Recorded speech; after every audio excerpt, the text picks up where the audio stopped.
चला तर मग मालिकेच्या आजच्या भागामध्ये आपण पाहणार आहोत की आता अर्जुन आणि सायली ही दोघंही जण सावंत यांनी जे लोकेशन पाठवलं आहे त्या लोकेशनच्या दिशेनेच जायला निघालेले असतात.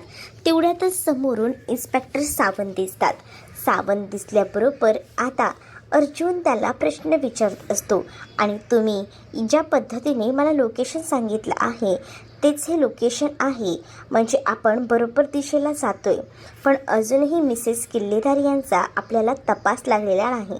पण आपणही हिंमत हारून चालायचं नाही, याच दिशेने जायला लागेल, कारण या साईडला त्यांचं लोकेशन दाखवत आहेत असं देखील इन्स्पेक्टर सावंत म्हणतात. त्यानंतर अर्जुन आणि सायली म्हणू लागतात की म्हणजेच इकडनं नक्कीच नागराज काकाही गेला असेल, म्हणून नागराज काकाचं लोकेशनही हेच असणार आहे. नागराज काकाच्या पाठीमागेच सुमन काकू गेल्या असतील आणि त्यामुळेच हा सगळा प्रसंग घडला आहे. म्हणजेच ना मला शुअर वाटतंय की नागराज काकांनी सुमन काकूला गायब केले, परंतु आता ह्या सगळ्या गोष्टी बोलत नाही आहे ना. आपण या सगळ्या गोष्टी शोधून काढूया, तेव्हाच आपल्याला सुमन काकू भेटतील. मग काय, आता अर्जुन आणि सायली दोघंही जण सुमनला शोधण्यासाठी लागतात, कारण त्यांना आता त्या मोबाईल लोकेशनवरना बऱ्याच गोष्टी ज्या आहेत त्या आता कळलेल्या असतात. मग आता लोकेशन कळल्यामुळे आता त्याच दिशेने त्यांना बरोबर अशी वाटचाल करायची असते, बरोबर तिकडे जायचं असतं. आणि यासाठी खूप जास्त तगमग जी आहे ती खरं तर अर्जुन आणि सायलीची होत असते या सगळ्यामध्ये. दुसरीकडे आता जो अश्विन असतो तो रूममध्ये फेऱ्या मारत असतो. अश्विन रूममध्ये फेऱ्या मारत असताना त्याच्या डोक्यात ना एक नाही अनेक विचार सुरू असतात, कारण त्याचा नागराज काका हा असं कसा वागू शकतो याचीच त्याला जास्त टेन्शन आलेलं होतं. आणि त्यामुळेच ना आता मात्र तो रूममध्ये फेऱ्या मारत असताना प्रिया त्याला म्हणते की काय चाललंय अश्विन तुझं, अशा फेऱ्या मारत राहून काय होणार आहे, तू फेऱ्या मारतोयस ना तर मला चक्कर येते अश्विन, राहा ना धडूबा, असं देखील आता इकडे मुद्दामूनच प्रिया अश्विनला बोलत असते. तर अश्विन देखील आता शांततेत उभं न राहता तो म्हणत असतो की मला ना तर नागराज काकाचं खरंच कळत नाही आहे. मी एवढे दिवस विचार करत होते की तो नागराज काका चांगला आहे, पण तो नागराज काका कसा निघाला, आपल्या बायकोला इतकी मारहाण करतोय, इतका त्रास देतोय, त्याला या गोष्टी कशा सोयीस्कर वाटत आहेत मला हेच मुळात कळत नाही आहे.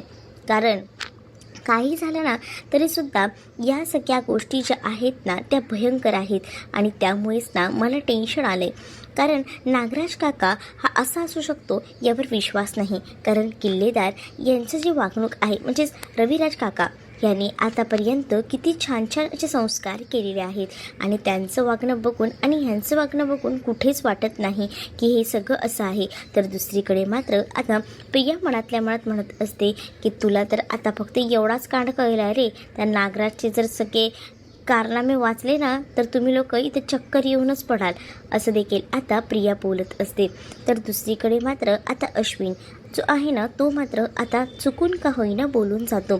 तो म्हणत असतो की खरंच ना कधी कधी ना मला सायली आणि अर्जुनवर ना बरोबर वाटतं, भरोसा वाटतो की ती लोकं ना जे काही करतात ना ते परफेक्ट करतात. मला तर वाटतं ना त्या डेड बॉडीच्या प्रकरणात सुद्धा ना ह्याचाच काहीतरी हात असेल, असं देखील आता बोललं जातं. म्हणजे नक्की काय, कोणाची डेड बॉडी, कशाबद्दल बोलतोयस तू, परत काही शोधाशोध सुरू केली का तुम्ही. मग आता अश्विनच्या लक्षात येतं की सायलीने आपल्याला सांगितलं आहे की या सगळ्याबद्दल तोंड उघडायचं नाही. मग आपण हे काय बोलत आहोत. मग आता अश्विनला प्रिया प्रश्न विचारत असते, पण अश्विनला या सगळ्याबद्दल उडवाउडवीची उत्तरं प्रियाला देऊ लागतो. पण प्रियाला या गोष्टीवर विश्वास बसत नसतो. प्रिया त्याला खोदून खोदून विचारायचा प्रयत्न करत असते आणि त्याला म्हणत असते की काय आहे नक्की, गडबड काय आहे मला तरी सांग ना. मग आता तो थोडी सांगतोय, तो म्हणत असतो की अगं गडबड अशी काही नाही गं, तुला तर माहिती आहे ना हे सगळं ना आताचं नाही गं, 2 वर्ष आधीचं मी बोलत होतो, असं बोलून आता तो विषय बदली करत तिकडनं निघून जातो. आणि जेव्हा आता तो तिकडनं जातो ना तेव्हा मात्र आता प्रिया या सगळ्याचा विचार करत असते. दुसरीकडे आता त्या ठिकाणी बरोबर पोचलेला असतो हा नागराज. सगळ्यांना उल्लू बनवून तो शेवटी घराबाहेर पडलेलाच असतो, कारण त्याला घराबाहेर पडणं अपेक्षितच होतं, कारण कारण या सगळ्या गोष्टी जर घरात राहून त्याला करणं शक्य नव्हतं, कारण त्या लोकेशनपर्यंत जरी लोक पोचली तर नक्की सुमन आणि महिपत दोघंही हाती लागतील पोलिसांच्या. आणि म्हणूनच तर तो आता तिकडनं गेलेला होता. आणि जेव्हा आता तो तिकडनं जातो तेव्हा सुमनला सोडवायचा प्रयत्न करतो, कारण आता त्याला सुमनला शिफ्ट करायचं असतं. सुमनबरोबर महिपतलाही शिफ्ट करायचं आहे. सुमन मात्र आता नागराजला म्हणत असते की तुम्ही हे सगळं काय करताय, प्लीज मला सोडा ना, सोडा ना प्लीज, मी काय केले हो, तुम्ही एवढा का त्रास देताय, या माणसाच्या नादाला लागून ना तुम्ही खूप बदलला आहात, असं वागू नका, असं करू नका, असं ती विनवण्या करत बोलत असते. पण हा नागराज कसला ऐकतोय. नागराजला माहिती आहे आपण अडकलो तर कायमचेच गेलो, त्यापेक्षा आता आपल्याला ना असंच काहीसं करावं लागणार आहे. हिला तर गायब करावं लागणार आहे, पण या महिपतला सुद्धा इकडनं घेऊन जावं लागणार आहे. मग आता त्याला समजतच नसतं की काय काय म्हणून करावं. पण दुसरीकडे मात्र आता हा नागराज जो आहे तो मात्र आता टेन्शनमध्येच आलेला असतो. पण त्याला मुद्दामून ना आता महिपत देखील चिडवत असतो.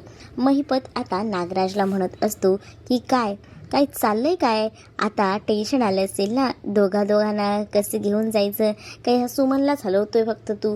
मग तुला आता ह्या सगळ्यासाठी ना माझ्या माणसांची मदत तर लागणार आहे, कारण तुला एकट्याला हे काम जमणार नाही आहे. त्यामुळे तू माझ्या माणसांना हाक मार, ती माणसं आतमध्ये येतील आणि तुला मदत करतील. मग तेव्हा त्यांनाही कळेल की त्यांच्या महिपत शेटला तिथं बांधून ठेवलं आहे ते. असंही आता इकडे महिपत जो आहे तो नागराजला बोलतो. पण नागराजच्या डोक्यात माहिती असतं नागराजला की कोणाकडे मदत मागायची आहे ते. म्हणूनच ना आता नागराज जो आहे तो या सगळ्याची मदत या प्रियाकडे मागत असतो. इथे ऑलरेडी या प्रियाची चिडचिड होत असते, तिला कळत नसतं की काय करावं ते. ती आता टेन्शनमध्ये असते आणि तेवढ्यातच ना नागराजचा फोन तिला येतो. नागराजचा फोन आल्याबरोबर ती म्हणत असते की बोला, काय काम काढलं आहे आता माझ्याकडे, त्यावर आता मला जरा मदत हवी आहे. असं जेव्हा नागराज प्रियाला बोलतो ना तेव्हा नागराजला प्रिया म्हणते की काय बोललात, पुन्हा बोला, ऐकायला नाही आली माझी आणि मदत तुम्हाला, असं बोलून ती मुद्दामून ना त्याला आता वेळात काढायचा प्रयत्न करत असते. त्यावर नागराज म्हणतो की हो तुझीच मदत हवी आहे, जास्तीचा वेळ घालवू नको, नाहीतर तू पण अडकणार आहेस आणि मी पण अडकणार आहे. मग प्रिया बोलते की काय झालं, तर आपल्याला महिपतला इथून सोडवावं लागणार आहे, कारण या लोकेशनचा सगळा जो काही घोळ आहे तो आता सायली अर्जुनला समजला आहे. म्हणजे हे लोकेशन जिथे महिपतला मी ठेवले ते लोकेशन सायली अर्जुनला कळलं आहे, म्हणून आता महिपतला तिथून हलवायला हवं, नाहीतर आपण दोघंही बाराच्या भावात जाऊ, असं देखील आता तो म्हणत असतो. मग त्यावेळेला आता तुम्ही मला लोकेशन पाठवणार आहात, पण इतके दिवस जेव्हा मी तुम्हाला बोलत होते की मला सांगा त्या महिपतला कुठे ठेवले, पण तोंडातनं एक शब्द काढला नाही, आणि आता जेव्हा गरज लागते तेव्हा मला महिपतचं लोकेशन सांगताय का कुठचं आहे ते.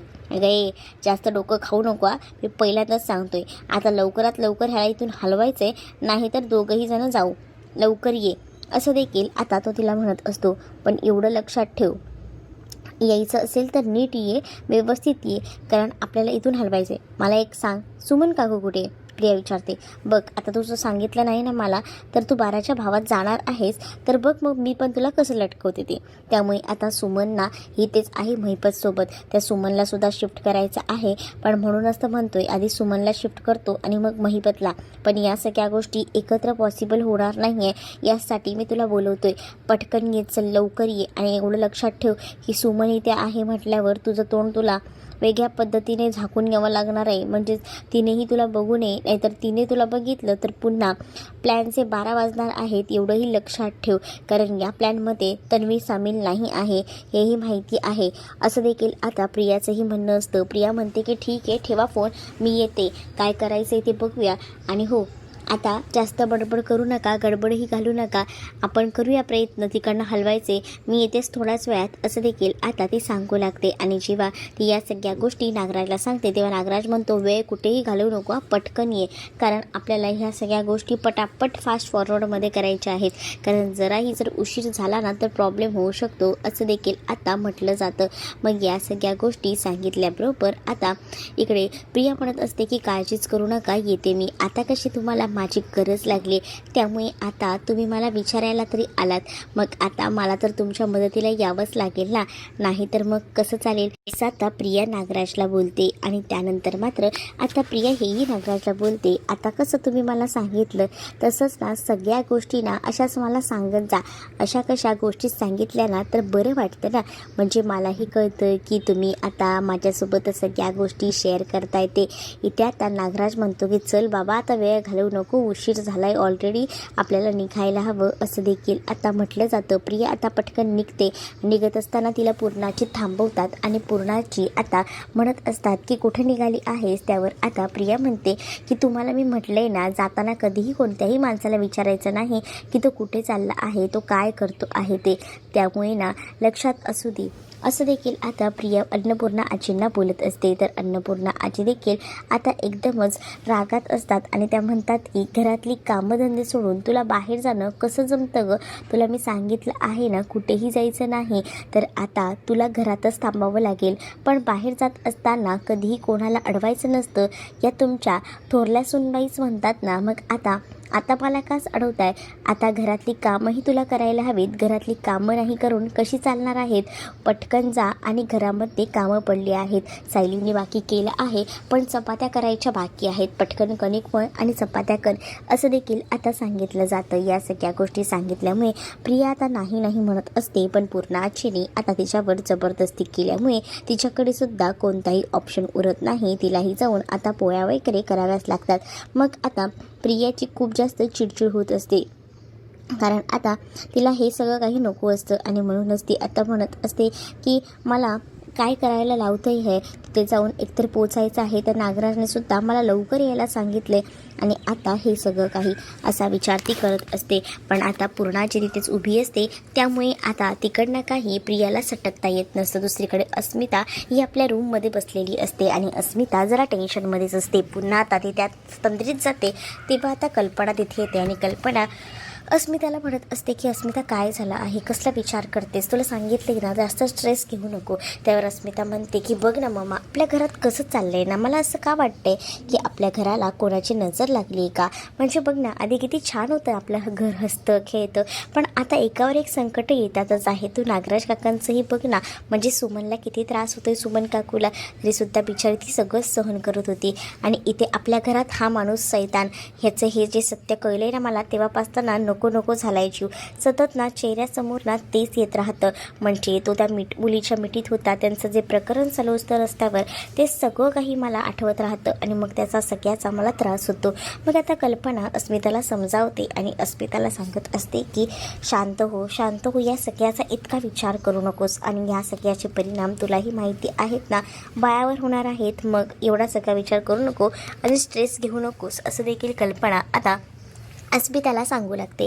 आता तिथे सचिन आलेला असतो आणि सचिन मुद्दामून अस्मिताशी बोलायचा प्रयत्न करतो, पण अस्मिता आता त्या सचिनला सांगते की माझ्यासोबत ना या रूममध्ये राहूही नकोस, चालता हो या रूममधनं. मग आता कल्पनाही सांगते की नको राहूस तू हिच्याबरोबर या रूममध्ये, तिला नाही आवडते ना तर जवळ यायचा सुद्धा तिचा प्रयत्न करू नकोस, तुला राहायचं असेल तर गेस्ट रूममध्ये जाऊन राहा, तुझं सामान गेस्ट रूममध्ये शिफ्ट कर असं देखील आता कल्पना जी आहे ती मात्र सांगू लागते. पण आता तिथे मुद्दामूनच तो थांबलेला असतो आणि तो अस्मिताशी बोलायचा आणि तिच्याजवळ जायचा प्रयत्न करत असतो, पण अस्मिताला खूप जास्त राग येतो. अस्मिता म्हणते जर हिंमत काय तुझी जरा माझ्याजवळ तरी आलास तर बघ, लक्षात ठेव माझ्याजवळही यायचं नाही असं देखील आता सचिनला अस्मिताने सांगितलेलं असतं आणि त्यामुळेच ना आता सचिन शांत बसतो. दुसरीकडे आता पाहायला मिळतं पूर्णाची जी आहे ती तिथे जपमाय घेऊन बसलेली असते आणि तिथे आता किचनच्या इथेच मुद्दामून ती बसते, जेणेकरून ना या प्रियाला आता कामाला लावता येईल. प्रिया आता कणिकचा डब्बा काढते आणि आता ते कणिक मळायला घेते आणि त्याच वेळेला ना कणिक मळत असताना तिच्या डोक्यात सारखे तेच विचार असतात, कारण का तिथे पोचायचं आहे, ती जर लवकर पोचली नाही तर पोलीस तिथे पोचतील आणि मग गेम संपला हे सुद्धा आता तिला माहिती असतं आणि म्हणूनच ती थोडी टेन्शनमध्ये असते. आता ती पीठ मळत असतानाच विचारत असते की पाणी किती घालायचे आणि त्याच्यामध्ये खूप जास्त पाणी घालते आणि त्यामुळे विमल तिला म्हणते एवढं पाणी नाही घालायचं असतं, कमी करायचं असतं पाणी, आता तुम्हाला यामध्ये थोडं पीठ घालावं लागेल तेव्हा ते मिश्रण व्यवस्थित होईल, व्यवस्थित चपात्या करा नाहीतर पूर्णाची ना ओरडतील आणि सगळं काही पुन्हा करायला लावतील असं देखील विमल आता प्रियाला सांगू लागते. अधूनमधून पूर्णाजीचं सुद्धा प्रियावर लक्ष असतं. प्रिया काय करते, कसं करते, या सगळ्या गोष्टींकडे आता बारीक लक्ष तिचं असतं आणि तीही बघत असते की कसं सगळं काही होतंय. मग आता इथे कणिक मळत असताना तिला जमतही नसते, तरीसुद्धा तिला आता ती कणिक मळावी लागते. तिचा आता नाईलाज झालेला असतो. दुसरीकडे आता प्रियाला नागराजचा कॉल येतो.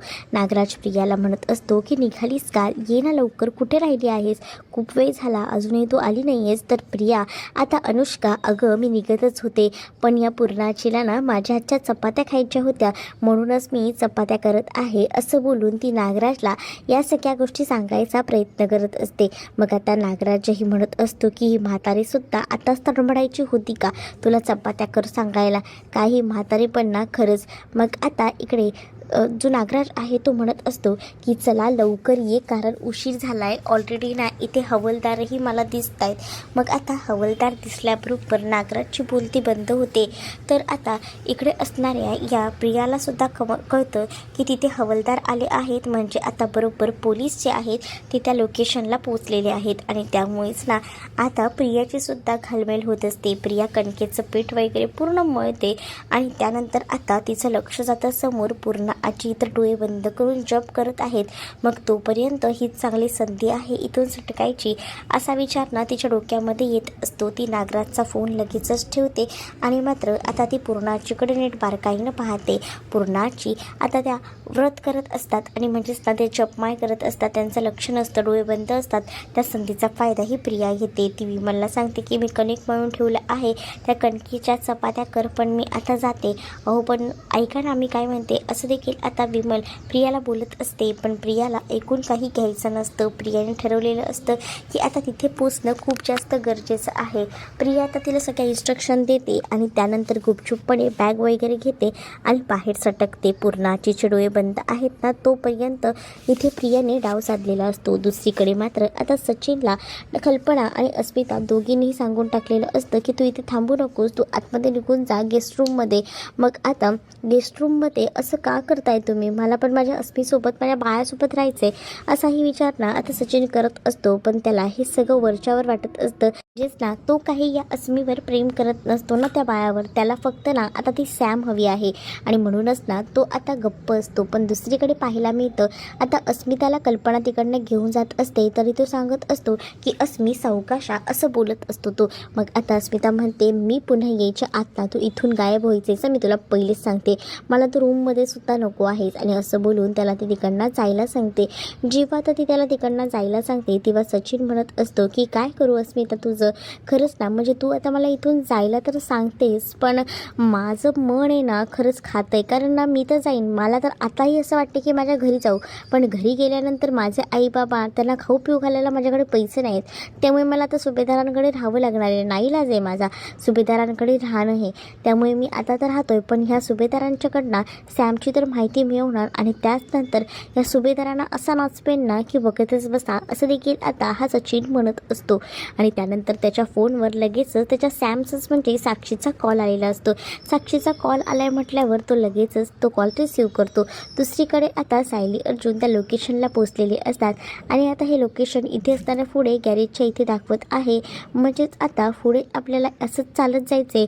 इथे एक कोणती तरी रूम आहे, त्या रूमच्याच दिशेने ते लोकेशन दाखवत आहे असं देखील आता इन्स्पेक्टर सावंत जे आहेत ते बोलत असतात. आणि मग आता अर्जुन आणि सायली बरोबर त्या लोकेशनला जायला निघतात. म्हणजे आपल्याला आता इथून डावा टर्न मारायचा आहे, डावी साईडला जायचं आहे असं अर्जुन हा सायलीला म्हणतो. आणि त्यानंतर आता ते दोघंही जण तिकडनं पुढे जायला निघतात, कारण त्यांना आता लवकरात लवकर सुमन काकूंना शोधायचं असतं.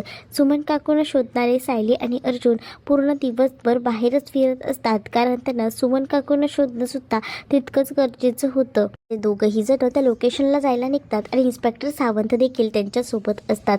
म्हणूनच आता सायलीला काही वाटत नसतं. सायली विचार करते की आता या लोकेशनला गेल्यानंतर नक्कीच सुमन काकू भेटतील आणि म्हणूनच ते निघालेले असतात. दुसरीकडे मात्र आता सुमन जी आहे ती लादीवर पडलेली असते आणि आता तिला तिकडनं गायब करायचं असतं, कारण त्या लोकेशनला सायली अर्जुन पोचत आलेले असतात आणि त्यांना जर कळलं की इथे सुमनला बांधून ठेवलेलं आहे त्यापेक्षा आता आम्हाला सुमनला इथून घेऊन जायला हवं. सुमनला तो पटकन तिथून उचलतो. सुमन आता खूप जास्त आवाज करत असते. मग आता सुमनला तो एक रुमाल तिच्या तोंडाला लावतो आणि तिला बेशुद्ध करू लागतो. कारण त्याला सुमनला निदान तिकडनं घेऊन हलायचं असतं. कारण त्या लोकेशनपर्यंत सायली अर्जुन पोचले तर आपला डावच फसू शकतो. कारण सगळ्याच गोष्टींमध्ये आपण अडकू शकतो. महिपतलासुद्धा पोलिसांनी पकडलं तरीही आणि इकडे सुमनलासुद्धा पोलिसांनी पकडलं तरीही आपलं काही खरं नाही हे बरोबर त्याला माहिती असतं. म्हणून आता सुमनला तो एका हाताने उचलतो आणि दुसऱ्या हाताने आपल्या जवळ घेत अगदीच खांद्यावर हात ठेवत तो आता तिला घेऊन चाललेला असतो. जेणेकरून कोणीही काही बघू नये हाच त्याचा उद्दिष्ट असतो. आणि सायली अर्जुन बरोबर आता त्या गॅरेजच्या बाहेर पोचलेले असतात. जिकडनं सुमनला आणि सुमनला नागराज काका जे आहेत ते तिकडनं घेऊन जात असतात. तेव्हाच नेमका आता तिकडे सायली आणि अर्जुन येतात आणि तिकडे बघत असतात. त्याच वेळेला समोर एक छोटीशी रूम दिसते. मग आता त्या रूमच्या दिशेने दोघंही जण जायचं ठरवतात. पण तेवढ्यातच ना इकडे आता महिपतचा आवाज येतो. महिपतचा आवाज त्या दिशेने येतोय. त्या दिशेने ही लोक सगळी जण जायला निघतात. इकडे आता प्रिया जी आहे ती मात्र आता ते पूर्णपणे स्वतःला झाकून आलेली असते. म्हणजे तिचा चेहरा वगैरे कोणीही बघू नये हाच त्यामागचा उद्दिष्ट असतो. आणि त्यामुळेच ती तोंड वगैरे लपवून आलेली असते. म्हणजे ती हुडी तिने घातलेली असते. पण आता तिथून सटकायचं सुद्धा असतं. पण ते कसं सगळं मॅनेज करायचं म्हणूनच आता महिपतला घेऊन दोघंही जण जात असतात. पण महिपत आवाज करतो म्हणून अर्जुनला तो आवाज ऐकू जातो. मला हा भाग कसा वाटला हे नक्कीच मला कमेंटमध्ये सांगा. आणि अशाच नवनवीन भागांसाठी आपल्या चॅनलला सुद्धा सबस्क्राईब करायला विसरू नका.